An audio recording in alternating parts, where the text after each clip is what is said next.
Welcome back. I'm Joseph Kyle Rogan with Liminoid Games, and today I'm going to give you my review of the latest family weight expandable tabletop game from Funko Games and Prospero Hall, Star Wars Rivals. Now, in terms of style and marketing and target demographics, this game is very similar to some of their other family weight expandable games like Marvel Battle World and Disney Kingdomania. However, they've really gone out all the way. They've let out all the stops on this game and really created something special. Now, if you've been watching my other videos, you already know that I'm a big fan of this game. That doesn't mean it's perfect, so I'm going to give you my honest pros and cons of the game. So first off, the figures are absolutely incredible. They are the reason to play this game more than anything else. As soon as you see these guys, you fall in love with their flavor, their character, the detail, the production value. These guys are absolutely excellent. Now, it's also a very flavorful game mechanically. There's a lot of characters that have really interesting abilities that are very reminiscent of their roles in the film and the franchise. So, for instance, Grand Moff Tarkin has a Death Star ability that allows him to just destroy a location completely, take it out of the game. It's a really flashy move. Then we also have Clone Commander Cody, who's really good at ordering figures around the battlefield, moving people around like soldiers, and also teaming up with the Jedi. It's also a very accessible game. The target audience is children 8 to 12 years old. However, like I said, Prospero Hall and Funko Games have really gone all out with this game, and they've put in a really surprising amount of strategy and depth. This is the first family weight expandable game where they've actually come out with an FAQ because they know that there's going to be interest among older and more serious gamers for tournament play and competitive organized play experiences for this game. So it really is something special. It's very interactive. There's lots of take that moments. It's very tactical. With the roll of the die determining which locations are going to score, you have to immediately react to a lot of stuff. This is very much a game about having flexible options and reacting and playing cards in response to things happening. There's also a decent amount of randomness and variability, which does allow the younger players to have an equal footing when up against more experienced people, and also gives those players that have a slightly weaker team a little bit more of a level playing field if you're playing against somebody that's playing the top tier meta team. Now, there are a few issues with the game. So first of all, we've only got Series 1 out right now, and there are not very many characters in it. So technically, there are 30 different characters. However, 4 of those characters are in the premiere set. So that would be Luke, Clone Commander Cody, Asajj Ventress, and Darth Vader. Those are going to be ultra common, popping up. They're the first figures that most people are going to get. Now, so there should be another 26 characters in the rest of the series. However, 8 of those characters are holograms, which are slightly different mechanically, but they are just variants of 8 characters. So that brings that 26 down to 18. And then you also have to keep in mind that the figures are divided up into dark side and light side. So when you're trying to build a team, that reduces severely the amount of options that you have.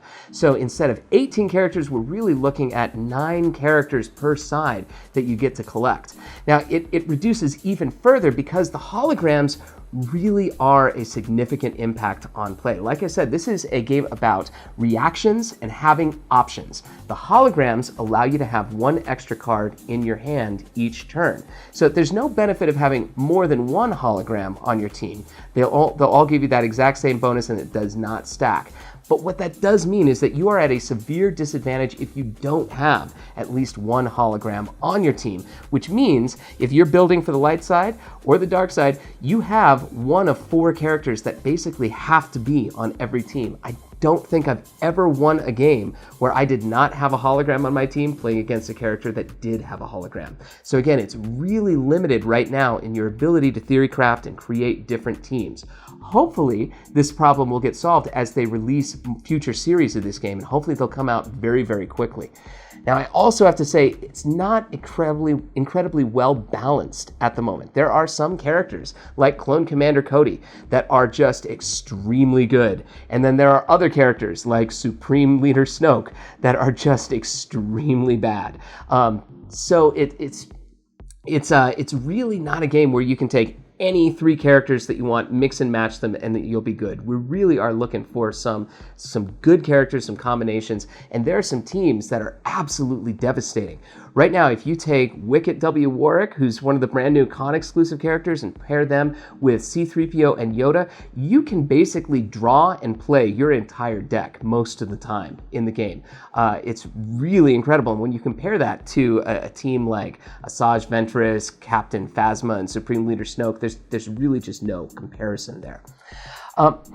I should also mention, though, that pulling off combos can be really, really tricky. It requires a lot of moving parts to fall into place. So one thing is you have to have the high ground for a lot of combos. Having the high ground in this game is extremely impactful. But if you have it, you can nullify what your opponent is doing if you have a good idea of what's in their hand and what their strategy is. And on top of that, you've got to have the die that rolls the right locations to score. There's a lot that goes into pulling off a really incredible turn. As a result, the characters that have high raw power tend to be a lot better right now than the characters that have less raw power but a lot more potential to pull off interesting combos. And I'd probably call that a con for the game right now. There's also one interesting little production quirk. They did not include a back-to-tank token or card for the game. And I'm going to be showing you a playthrough right after this, and you'll see how important and impactful that really is. I also wanted to mention that while Funko has not yet printed any official back-to-tank cards or tokens, what they have done is they did create an official playmat, which is really cool and highly sought after by people in the community because they haven't actually sold the playmat. They've just used it in various convention and events to teach players how to play. And then they kind of lied and said they weren't giving them away, but then they went and gave them away to everybody that participated in the big play event at Gen Con this year. So you can occasionally find these for sale online, but they're running about $200 to $250 a piece. They're extremely highly sought after, but these official playmats do have spots on them that represent the back-to-tanks. And so if you are lucky enough to get a hold of one of those, you don't actually need any back-to-tank cards or tokens. But for everybody else, I suggest you make a proxy. Okay, so there's some other interesting notes. Like I said, having the high ground is extremely meaningful in both good and bad ways. So first off, having the high ground means that you have to deploy your characters first, which is a detriment because you really want to be able to react, see where your opponent is sending characters, and then react to that accordingly. But it also means that you will be winning on ties, which, believe it or not, is a huge deal in this game. I cannot tell you how many times it has come down to a tie to win a location in this game. But also, the person with the high ground is able to play and resolve their action card first. And if you have certain characters like C-3PO or Grand Moff Tarkin, you can basically nullify what your opponent does with their action card by playing a well-timed card when you've got the high ground. Now, I also want to mention that mechanically, there's really nothing preventing you from mixing and matching these characters onto the same team so that you've got a team made up of light and dark side characters. And honestly, there's a lot of people in the community that are experimenting with that and kind of figuring out it's kind of interesting to have both dark and light on the same side. It gets a little weird because you have to designate one team as the light side, one team as the dark side in order to use the high ground token, but you could easily find some other way of dealing with that. And Funko really has left things open. On the cards, they specifically refer to enemies and allies rather than just referring to dark side and light side at all times. There are some cards that specifically refer to dark and light, but it's more often that you'll see enemies and allies, which means really mechanically you could create some interesting scenarios by mixing and matching these characters.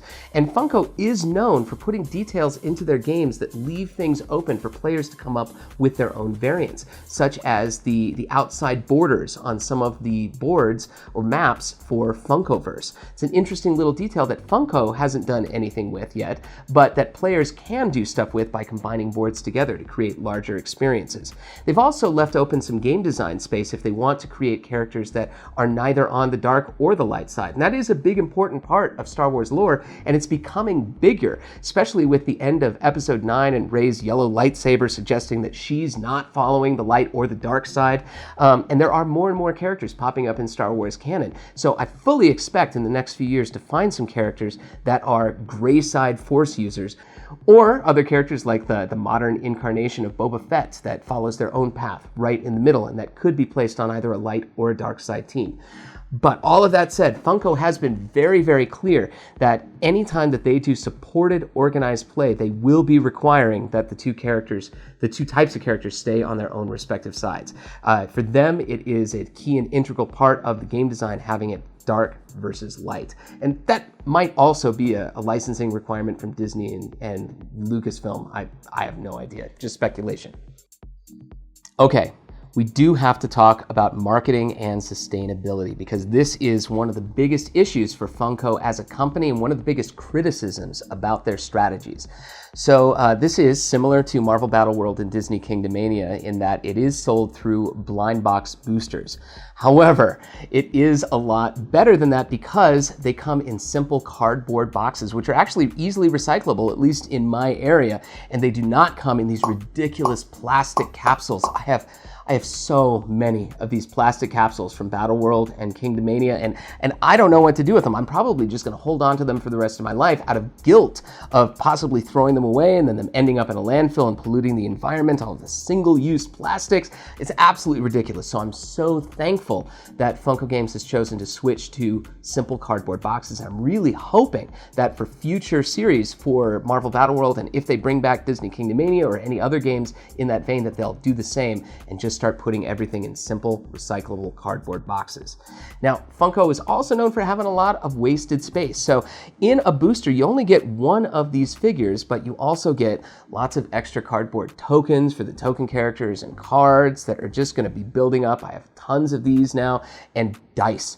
So many D6s that you will never be able to use for anything else because they're a specific D6 designed just for this game, and you only need exactly one die for the game.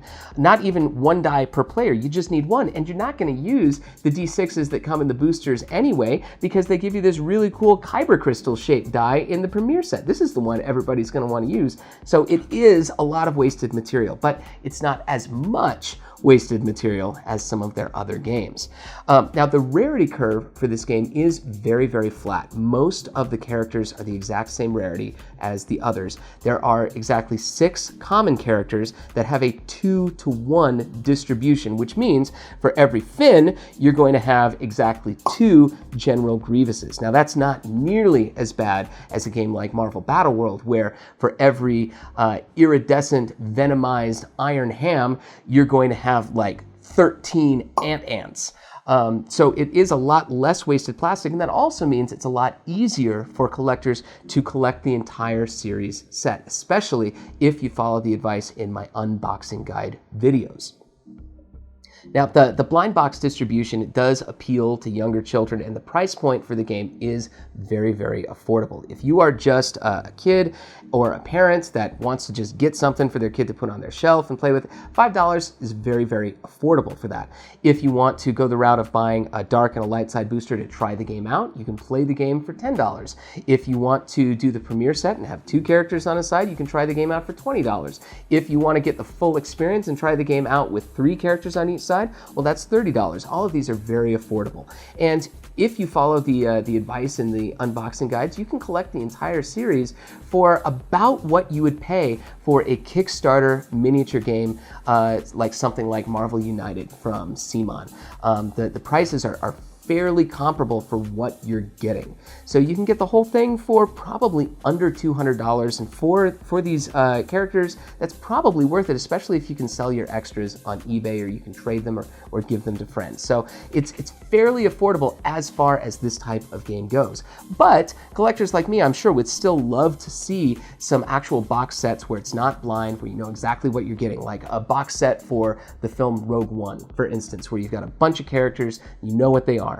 Now, that said, it's not as easy to collect as some other games, like some of the WizKid games back in the late 90s, early 2000s were actually much easier to collect. For instance, one of my favorite classic WizKid games is Creepy Freaks, where if you bought one case, you were guaranteed to get one of every single figure.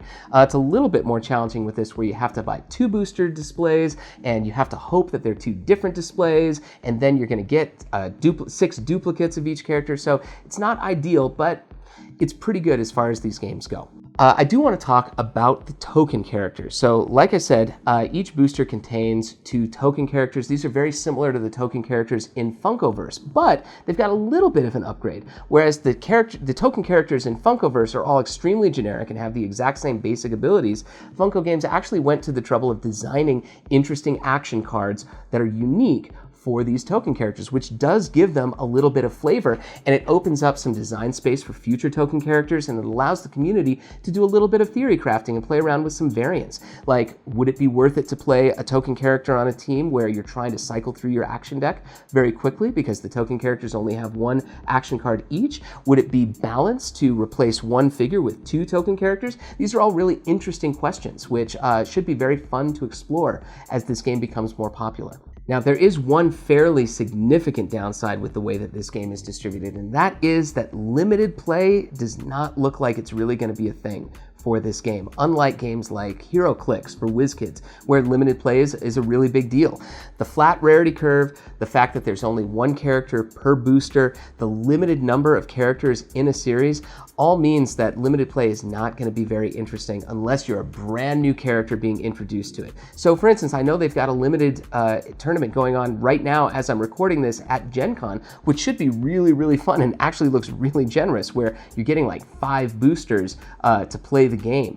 And that's fairly significant, but once you've collected most of or all of the series, there doesn't seem to be any point to limited play unless maybe you took some of those plastic capsules from Battle World and shoved some characters in them and mixed them up, and then that's how players played limited.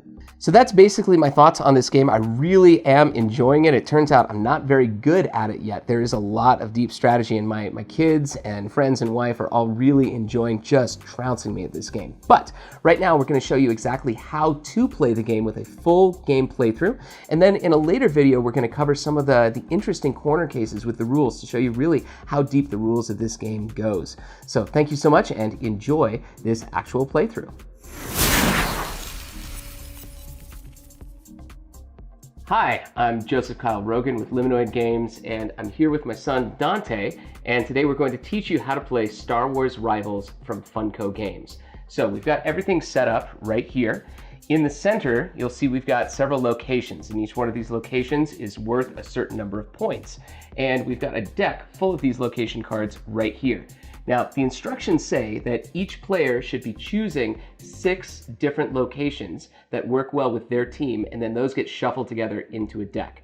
But to make matters simple, what we've done, and what I think a lot of players do, is we just shuffled all of the locations together into a deck, and then we dealt out 12 randomly, and I don't know what they are. They're right here, so we have a total of 12 locations. Our goal is to deploy our characters to each of these locations to fight over them, and at the end of each round, we'll score some of these locations. That'll go to each player's score pile. Then, at the end of the game, after all of the 12 locations have been scored, whoever has the most points wins. That's basically it. So each player is supposed to choose a team of 3 characters. So I've chosen the light side, and I've got Ahsoka Tano, General Obi-Wan Kenobi, and the hologram version of Clone Commander Cody. Dante over here is playing the dark side, and he has selected the Stormtrooper Commander, the hologram version of Count Dooku, and the brand new convention exclusive character, Scout Trooper. We're really excited to test out this guy and see what he can do. Okay, so we've got our 3 teams. Now each character, our 3 characters on each team, each character comes with 3 action cards, and we've shuffled those together to form 2 decks of 9 action cards. So we've got our 3 locations set up, we've got our teams chosen, we've got our action cards shuffled into our decks. So to start the game, we're going to shuffle these decks, and we're going to draw a hand of 3 cards. So 1, 2, 3. And then I'm going to put my deck right over there. Now we need to decide who plays first, and that player will get the high ground for the first round. A real simple way of deciding who goes first, after you've chosen who's playing light and dark, is you just flip the high ground token, and it looks like the light side is going to be going first. So we go into the first round. So first, we're going to want to read our action cards real quick to see what type of actions we can take. And then we're going to take turns deploying our characters to locations. Now, we don't know at this point which locations are going to score. We actually won't know that until after everybody has deployed. Then we will roll the die right here, and that will determine which of these 3 locations, if any, will score. So we can score 1, 2, or all 3 locations in a round. And if no characters are sent to a location that's supposed to score, that location will not score. Just a heads up, this symbol right here on the die, see if I can show that to the camera. That symbol right there, that means the highest value locations will score that round. So that means this location right here, which is worth 5 points, is going to be a little bit more likely to score than the other 2. It's also worth noting that sometimes locations have abilities. This one, Jabba's Sail Barge, has an ability that says, when you deploy a character here, draw 1 action card. So even though it's only worth 3 points, it's going to be very enticing to deploy characters there in order to draw extra action cards. So I'm going to deploy first by sending General Obi-Wan Kenobi over to Echo Base Hallway. Now it's Dante's turn. I will be sending Scout Trooper to Echo Base Hallway. Awesome. I am also going to send Ahsoka Tano to Echo Base Hallway. I will be sending Stormtrooper Commander to Echo Base Hallway. And then I'm going to be sending hologram clone Commander Cody over to Jabba's Sail Barge. And because I've deployed a character there, I'm going to draw an extra action card. I will be sending Count Dooku. Excellent. Okay, so now all 6 characters have been deployed. Now we're going to roll the die to see which locations are going to score this round. And so we've got 1 and 3. So location 1 and location 3 are going to score. Turned out pretty nicely because for some reason neither of us decided to deploy any characters there. Now each character has an influence value printed on their card. So Ahsoka is 5, Kenobi is 6, Count Dooku is 4, Scout Trooper is 2, etc., etc. Now we're going to have a chance, now that we know which locations are going to score, we're going to have a chance to play some action cards. And these action cards might change what the influence is for these characters. In particular, some characters might receive these influence loss tokens, which will permanently lower their influence value until we decide to send them to the back to tank. Now you might not be familiar with these cards. These back to tank cards don't actually come with the game. That is an oversight that the developers have admitted, and we'll probably see these in future series. But for now, my daughter Patience and I created these custom back to tank cards to represent where we send characters to heal from the influence loss tokens. Okay, so I've stalled enough. Because I have the high ground, I have to choose first. And so I am going to play an action card face down right here. Then Dante chooses and plays an action card. That. All right. And now we reveal those cards. So I'm going to reveal mine. It would be wise if you let me go. It says Ahsoka has +2 influence this round. So Ahsoka goes from influence 5 up to influence 7. And then it says you may play another action card. I am going to choose not to play another action card, but instead I'm going to choose to score this card. So this brings up another mechanic. Some action cards have missions printed on them, and they also have a point value.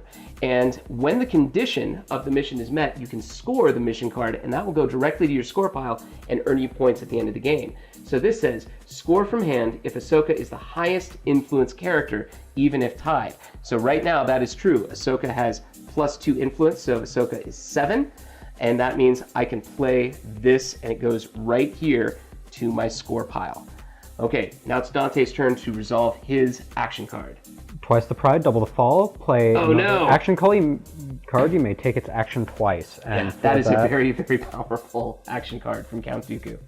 My opinion, definitely one of, if not the strongest dark side character because of that card. And I will be playing Yes Sir, which Scout Trooper has +2 influence this round if allies are at their location. Scout Trooper has +4 influence instead, bringing it twice, so +8 to Scout Trooper, although I don't think it matches your influence. Oh, I don't know. Okay, so now a couple things real quick. First, you'll notice that these cards right here, technically they're in play right now. They have not gone to our discard piles yet. Okay, so let's see. Ahsoka right here has 7, and General Obi-Wan Kenobi has 6, so I believe that brings them up to 13. 2, 2, 8. 12. 2, 2, 8, 12. Oh, so I just barely eke it out with Ahsoka and Kenobi. I was worried that this was going to be a little bit of overkill. So it looks like now we move into the scoring phase of the round. So I have scored Echo Base Hallway. However, over here, we have Count Dooku at 4 influence and Clone Commander Cody at 4 influence. That's a tie, but whoever has the high ground this round wins ties. So it looks like I also win Jabba's Sail Barge. Tough luck to Dante. Okay, so now that's the end of the first round. At this point, all of the cards that are in play go to the discard pile. All of the characters are returned. If there were any characters at the back to tank, they would have all of their influence loss tokens removed and then returned. We replace the 2 location cards that were scored. So we have a 5-point location, Kate Trenches, and we have a 4-point location, Feed Royal Palace. Would you mind putting those guys back? Then the high ground token flips so that now the other side has the high ground. And then finally, we now get to draw cards. Normally, you draw until you've got 3 cards in your hand. However, each one of us has a hologram on our team, and holograms have a special ability that at the end of each round, we draw up to 4 cards. So I'm gonna be drawing 2 cards to bring my hand up to 4 cards. Now, if you run out of cards in your deck, then you would shuffle your discard pile to form your deck once again, and then you could continue drawing or revealing cards depending on what you have to do. All right, so now we're in the second round here, and it is now Dante's turn. Since the dark side has the high ground, he will now choose to deploy characters. I will deploy Stormtrooper Commander to the trenches. Awesome. I am going to send Ahsoka Tano to the Crate Trenches. I will send Scout Trooper to the trenches. I'm going to send Clone Commander Cody to the Feed Royal Palace. I'll send Count Dooku to the Feed Royal Palace. And I will then send General Obi-Wan Kenobi to Feed Royal Palace. All right, so we have now deployed all 3 characters. We roll the die to see which locations are going to score. And it is the highest point locations are going to score. So it's just Crate Trenches that are going to score. All right, so now we each play an action card face down. Okay. All right, now we go into the action card phase. Dante has the high ground, so he is going to reveal and resolve his card first. Load your weapons. Your opponent may move one of their characters from Stormtrooper Commander's location. If they do not, place up to 3 -1 influence counters on a character there. Ooh, okay. So if I don't have a character here, I will not be able to score that location. So if I move Ahsoka to another location, I'm basically giving him Crate Trenches, unless my card allows me to move a character. But if I don't move her, I get 3 influence loss tokens. I'm going to choose to move Ahsoka Tano to Hoth. Actually, I'm going to move Ahsoka Tano over here to the Feed Royal Palace. So I do not take those influence loss tokens. Now, things are going to get a little complicated here. So I am playing Clone Commander Cody's card. We'll be taking it back the hard way. It says you may draw an action card. So I'm going to draw an action card. Then you may reveal a card from your hand and take its action, but keep the card in your hand. Okay, so the card that I am going to reveal is another Clone Commander Cody card. That bunker is going to be a problem, General. It says move an ally from Cody's location to another location. So I am going to move General Obi-Wan Kenobi back over to the Crate Trenches. And it says you may reveal a Force user's card from your hand. If you do, the ally you moved has +2 influence this round. So I'm going to reveal an Obi-Wan Kenobi card. A Great Leap Forward often requires taking 2 steps back. It says move Obi-Wan to the back to tank. Obi-Wan's allies have +2 influence this round. So I've revealed that, and that means that the ally I've moved has +2 influence this round, so that brings Obi-Wan Kenobi's influence up to 8. I believe that is more than enough to earn the Crate Trenches. Double. All right, so now we go into the scoring phase. I score Crate Trenches. It's the end of the round. So once again, we move all of our figures back to their respective locations. We replace the location card that was scored. Looks like it's going to be Star Destroyer Wreckage. The high ground token gets flipped, and then we draw until we have 4 cards in our hand. I've already got 4. Dante draws, and now it is my turn to deploy. So I am going to I am going to once again place Cody over here at the Theed Royal Palace.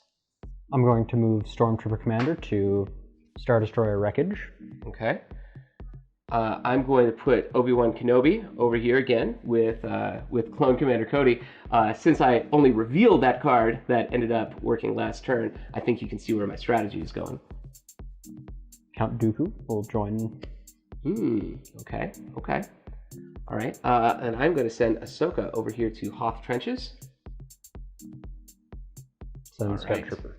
Here we go. Now let's see which locations are going to score. All 3 locations are going to score. Excellent. Now, in order to score a location, you have to have at least 1 influence at that location. All right, so now we are going to play our ability card. Sorry, that goes to my discard pile. Okay, so I'm playing my ability card right here, or action card. Okay, here we go. So, as expected, I'm going to move an ally from Cody's location to another location. And I'm going to reveal a Force user card. I'll reveal that same Force user card right there, Obi-Wan Kenobi, to give him +2. So I've got 8 over there against your 6. Okay, but I bet Dante saw that coming and is prepared with an action card of his own. Nope, wild card. Oh no! There might be more of them. Reveal the top card of your action deck and play it. If the card has a mission, add it to your score pile instead. All right, well, let's see what happens.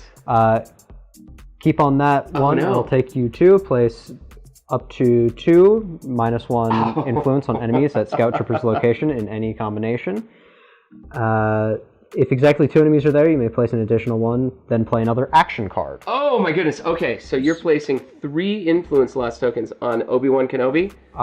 It's at Scout Trooper's location. So it's Scout Trooper's location. So I thought that was the Scout Trooper. Nope. That is the Stormtrooper commander.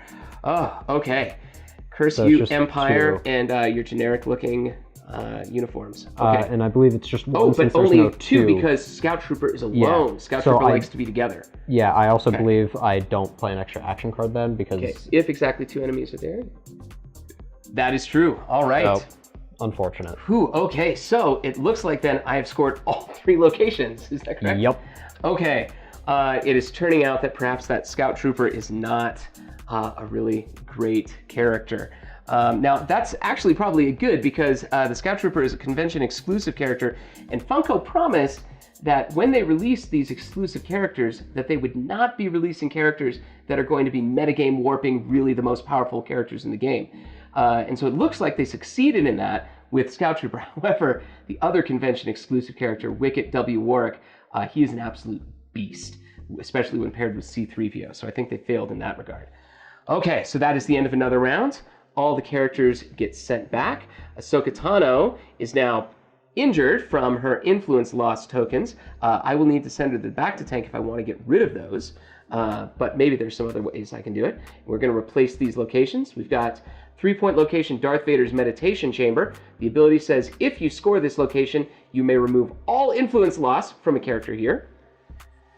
4-point location, the Geonosis Weapons Factory. Characters deployed here with 3 influence or lower have +2 influence here. And then finally, Cloud City Dining Room, another generic 4-point location. And the high ground token gets flipped over to the dark side. So it's now Dante's turn. Oh, and sorry, I draw until I have 4 cards. Stormtrooper Commander moves here. And then, because he was deployed there with less than 3 influence, he has +2. He will, yeah. Oh, yeah, yes, he does automatically. Okay, I'm going to send Obi-Wan over to the Cloud City Dining Room. I will send Scout Trooper. Okay. I'm going to send Ahsoka. Nope, I'm going to send Clone Commander Cody over here to the Geonosis Weapons Factory. I will send Count Dooku to Cloud City Dining Room. All right, and then I will send Ahsoka up here to Darth Vader's Meditation Chamber. Now let's see which locations are going to score. Just the highest value locations, so that means just these 2 locations will be scoring. Now Dante's going to win on ties. All right. Ooh, I do not have very many options here. So go for it. Go for it, Dante. What do you want to do? Here's my action card. This is a tough one. Yeah. Both of these characters have a +2 from here. Right. And Cody does not. And he does not. So you're gonna. I think you've got that one. Yeah. Pretty well. Maybe, unless you move characters again. I'm going to. Yeah. All right. So you reveal and play first.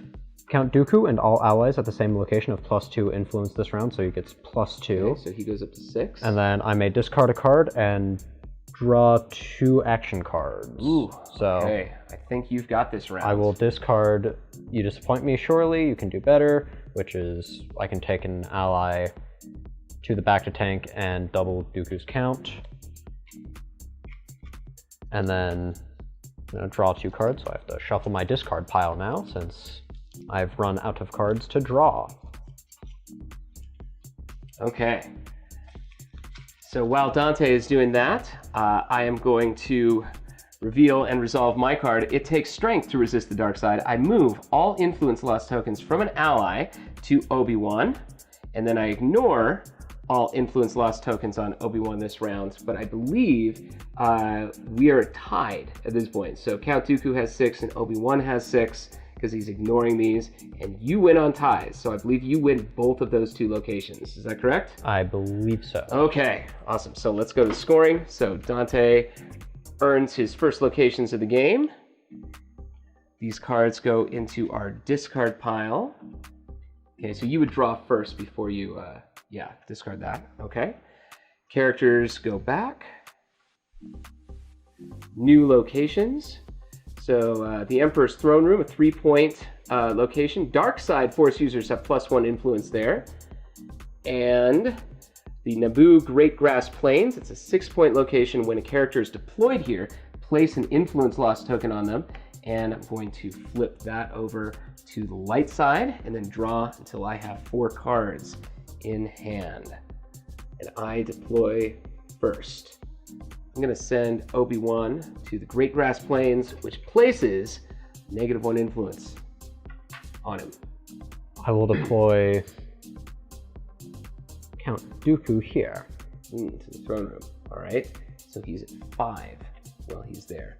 I will send Ahsoka Tano to the Emperor's Throne Room. I will send Stormtrooper Commander here. Okay. And I'll send Clone Commander Cody to Darth Vader's meditation chamber. Nope. I'm going to send him to the Naboo Great Grass Plains. That's where I'm going. Any moment now. Yeah, no, I'm just trying to think. Okay, there we go. So now let's see which locations are going to score. 1 and 3. So Darth Vader's meditation chamber would score, but there are no characters currently there. And the Naboo Great Grass Plains is going to score. Okay. And then I also need to put and I'm sorry. Yeah, I also needed to put a -1 influence on Clone Commander Cody. That is right. Okay. And I'm going to play this action card. Okay, so I reveal first since I have the high ground. Move Obi-Wan to the back to tank. Obi-Wan's allies have +2 influence this round. So Clone Commander Cody is at 5 now. Okay. All right, your turn. I will reveal this. Only Imperial Stormtroopers are so precise. Stormtrooper Commander's influence is now equal to the point value of their location, bringing him to 6. Oh, nice. Okay. All right, so looks like you have scored the Naboo Great Grass Plains. All right. Now, all of the influence loss tokens are removed from Obi-Wan as Obi-Wan goes back. And we have our last location card, Yoda's Hut, 6 points, while scoring double the influence of the lowest characters here. High ground gets flipped over. Now, because that was the last location card, the location deck is now empty. That means we are no longer going to roll the die, and all 3 locations will score every round if possible, if there are characters there to score them. I'm going to shuffle my discard pile to draw my 4th action card. There we go.